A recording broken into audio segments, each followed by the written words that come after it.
All right, so let's talk chemistry. I'm sure that you guys are getting a little sick of it because we've been talking about it for a while, but we talked about briefly chemical bonds. We're going to circle back to those again since you guys just got that once really quickly before you knew about atoms. So last week we talked about atoms. We talked about what makes up that smallest unit of matter, those protons, neutrons, and electrons, how they impact the structure of an atom, what determines the element, what determines the atomic mass, what determines its charge. So now I want to look at how atoms interact with each other. So when we look at atoms interacting together, let me move my face. We can look at things called compounds. Compounds are when two or more elements are combining to form something else, that compound. So looking at this here, we have sodium. It is a metal, a solid over here. And then we have chloride or chlorine. That's a type of gas. You might have smelled it when you go to the pool. All right, so we've got sodium and chlorine. They combine together to form this compound here, one that you would be familiar with, sodium chloride or table salt. So that salt is made up of these two elements, but it has different properties than either one of those elements. So think about the elements that you know of and how they combine. What kind of compounds can you think of? I'm going to give you a second here. Moose. Up. Why do you think? Moose is going to give you some moral support. Moose, can you think of compounds? Are you made of compounds? All right, he didn't come up with any. Maybe you did. Did you think of any compounds? I've got some examples for you. All right, maybe. Here we go. There's some examples. Water, sugar, gas, proteins, lipids, carbohydrates, nucleic acids, all of these have multiple elements inside of them. Now, water we're all familiar with. It's got hydrogen and oxygen. Sugar has carbon, hydrogen, oxygen, and we'll get into a lot of these other ones later on next week. But these are all made of multiple elements, so they are different compounds. They're examples of compounds because they have more than one element in them. When you look at the elements that make you, make moose, there are 4 that are the most common. And when I asked you guys about the periodic table last week or the week before, you told me some of the ones that you thought were most important. And you guys named most of these. So oxygen, carbon, hydrogen, and nitrogen together make up 96.3% of your body mass. So that body mass is largely accounted for by water, which would be that oxygen and hydrogen. But then the sugars and the proteins and the lipids and everything that makes you, the nucleic acids, the DNA, that is going to be those 4 elements, primarily speaking. Obviously, you're not just those 4. You also have all of these things that make you, that make all of the structures in your body, all of the compounds in your body. And then there are trace elements as well. This is why it's important that you get a nice balanced diet and that you take multivitamins with all of those trace elements as well. All right, so when we look at how these atoms interact, form compounds, we can look at their electron shells. Now, last week we talked about how elements are, the element builder Gizmo showed you that atoms have the nucleus in the middle and the electrons in shells around the outside. Depending on how many electrons they have, they might have 1, 2, or 3 shells.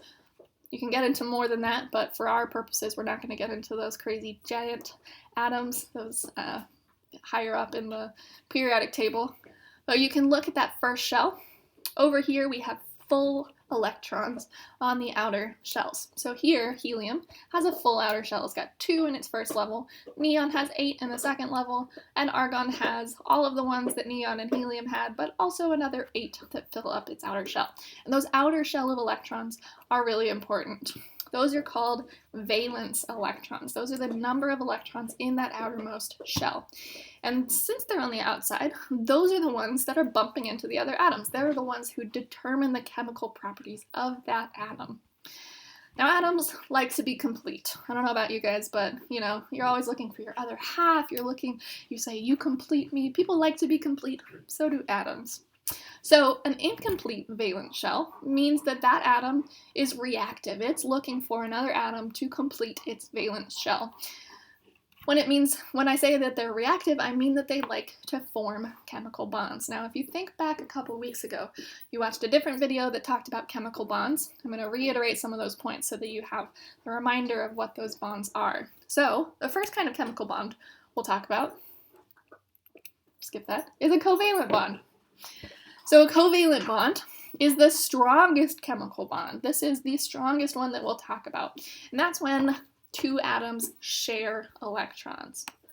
They can share it evenly or unevenly, and we'll talk about that in a second, but they are sharing their valence electrons, those outer electrons in the valence shell. If we look at our dot diagrams here, we won't look at those. Let's keep going. Okay, so when an atom or two or more atoms are held together by covalent bonds, we call them a molecule. So some examples of ways we would look at molecules are right here. So these are 4 common molecules. We've got hydrogen gas, H2. We've got oxygen gas, O2. We've got water, hydrogen dioxide, H2O, and methane, CH4.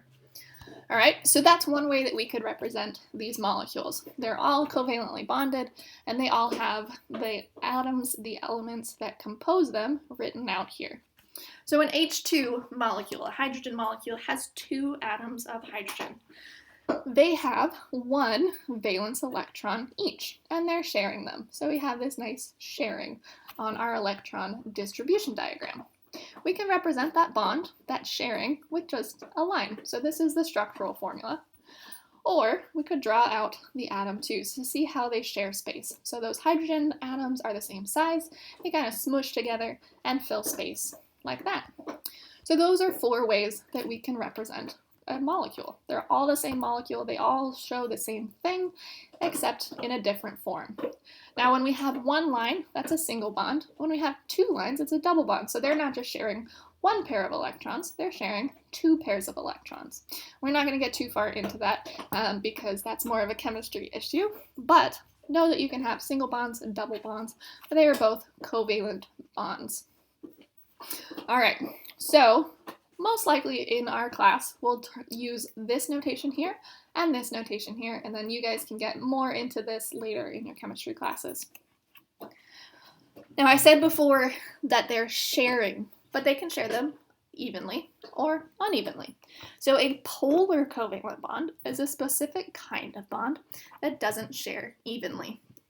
That's because one of the atoms or one of the elements in your bond is more electronegative. It likes those electrons. It's pulling them towards itself. So this molecule here, if we think back to our diagram, is our water, our space-filling model here. So we have oxygen and 2 hydrogens attached to it. This oxygen is electronegative. It loves those electrons. It pulls those electrons towards it. So that electronegative atom, excuse me, Moose is chewing very loudly on a bone. That electronegative element here, the oxygen, is going to pull those electrons towards itself. It's sharing, but it's not very good at it. It doesn't like to share. It's like that kid on the playground who, like, they would play catch with you, but, like, somehow they always had the ball. So you're sharing, but they're not very good at sharing. Okay, so oxygen is that kid who's not good at sharing. They kind of hog it.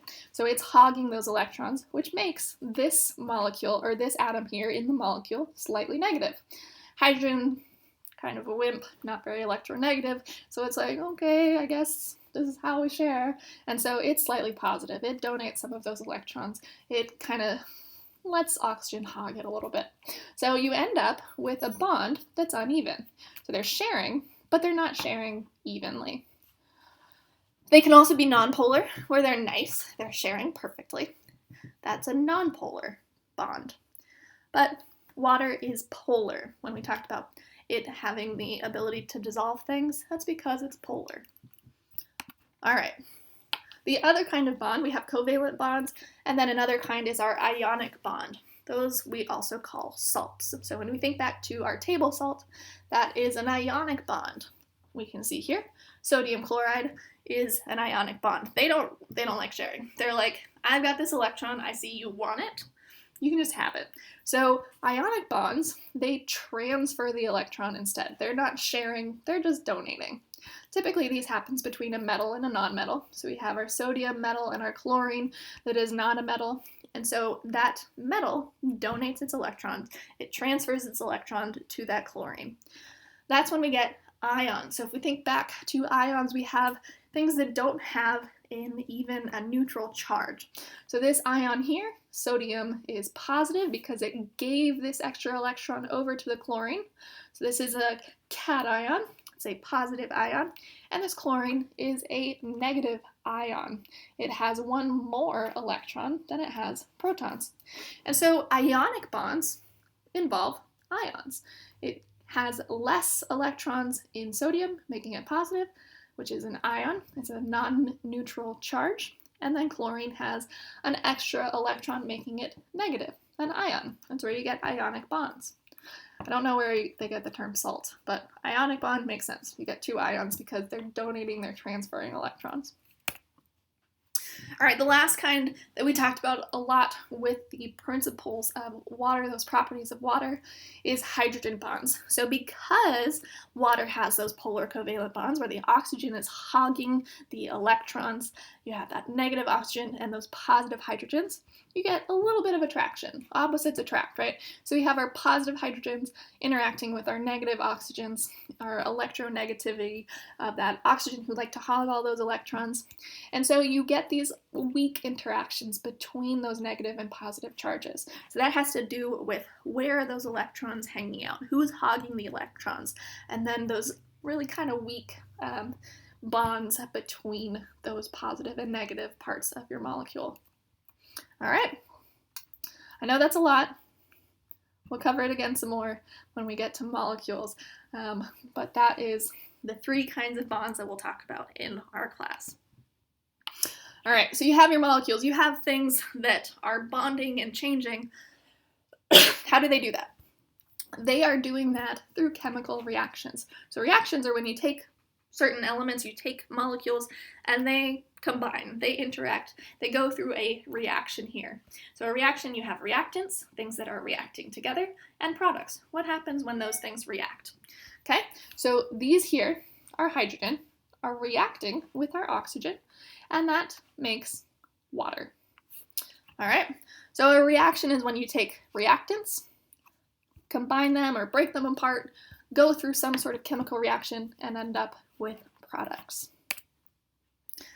So in order to have a reaction, you are either making or breaking bonds. So to make bonds, you release energy. To break bonds, you have to put in energy. And this we'll go into again with our effervescence lab that you're doing with me this week. Okay, so in these reactions, these arrows in the middle here, that's either making or breaking bonds. Energy is going into this or coming out of this, and that's represented with these arrows here. So this is the reaction of photosynthesis going this way. We take carbon dioxide and water, add some sun, some solar energy, and you get these new products over here. A change of the compounds of the molecules that went in to the reactants, or the products that came out. So our reactants plus energy equals some products. Or it could go the other way too.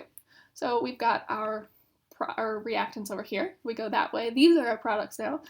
The same way that it took energy to make these, to break them apart, we make energy. We'll get to this when we go into our cellular processes, our photosynthesis and cellular respiration later on after we talk about cells. All right, now thinking again back to that water being polar, having that uneven covalent bond of uneven sharing of electrons, those positive and negatives, those charges on our water molecules are why it's so good at dissolving other polar substances. So the negatives of our oxygen here like to crowd around the positives of sodium and kind of sequester it. Same way with the positives of hydrogen surround our negative chlorine ion. So because it can get kind of in between there, the positives of the hydrogen like to be next to this, the negatives like to be next to this, it breaks up those polar substances, those things that are not evenly sharing their electrons. So that could be a salt, an ionic compound, or it could be a polar covalent bonded thing. So like dissolves like. Polar water dissolves polar substances, things that don't share their electrons evenly. All right, we'll stop here. We'll get into acids and bases later on, but know that it deals with hydrogen again. Water is all about hydrogen bonds, hydrogen ions, hydrogen all over the place. So we'll get to acids and bases later on.